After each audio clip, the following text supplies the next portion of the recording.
Aurore Voilquet, vous faites partie du groupe Orient-Occident. Alors racontez-nous d'abord comment ce groupe atypique, au sens ultra positif du terme, a-t-il vu le jour ? Eh bien, tout d'abord, merci de me recevoir. Le groupe est né grâce à les rencontres Orient-Occident qui ont lieu au château Mercier à Sierre, en Suisse.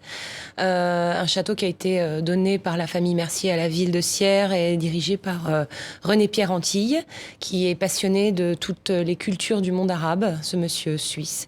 Et en fait, il organise depuis 5 ans des rencontres qui s'appellent Orient-Occident, où il y a des hommes de prière, des conférenciers, des comédiens, des auteurs et des musiciens qui sont réunis par un directeur artistique qui s'appelle Mahmoud Chouki, qui est marocain, et guitariste. Et en fait, chaque année, il réunit des musiciens du pourtour méditerranéen, enfin en fait du monde entier, mais principalement Orient et Occident. Alors il y a notamment des musiciens qui viennent d'Arménie, du Maroc, de Turquie, de Grèce ou encore de France, puisque vous êtes... Et de Suisse. Et de Suisse également, on n'oublie pas la Suisse. On va écouter justement un extrait d'Orient-Occident.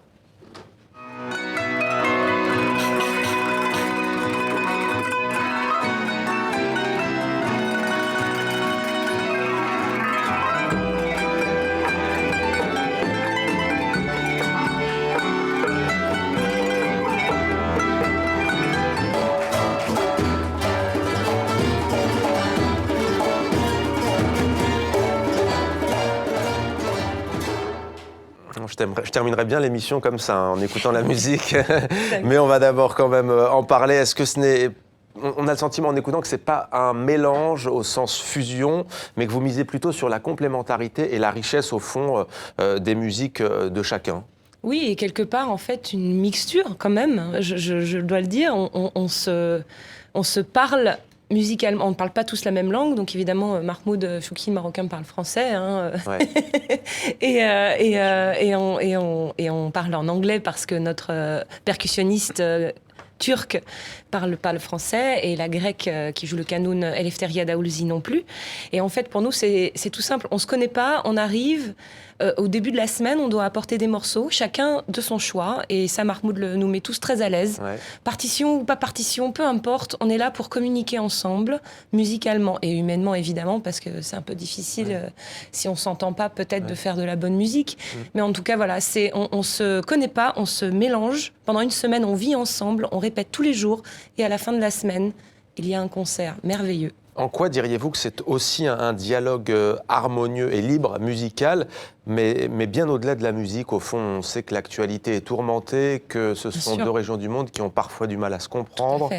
C'est aussi... Finalement, c'est si simple de se comprendre, en fait. J'ai envie de dire, c'est un petit peu bête ce que je dis, je sais pas, mais c'est si simple. Vous voyez, la musique, notre musique et la musique en général, elle vient vraiment du fond de nous. De nos entrailles, on la joue avec... Moi, je sais qu'à chaque fois que j'interprète ce répertoire avec ces gens, je pleure sur scène. C'est vraiment une émotion extrêmement forte, et elle est ressentie par tout le monde, je pense. Tout le monde est capable de la ressentir, donc c'est très énervant de se dire pourquoi, en effet, il y a des manques de dialogue et de compréhension entre chaque peuple. C'est les politiciens. Probablement, ouais. Des gens qui veulent dominer le monde. Sûr, pas les musiciens, en tout cas. Enfin, non, en tout cas, nous, là, non. C'est un message d'amour et de paix qu'on veut faire passer.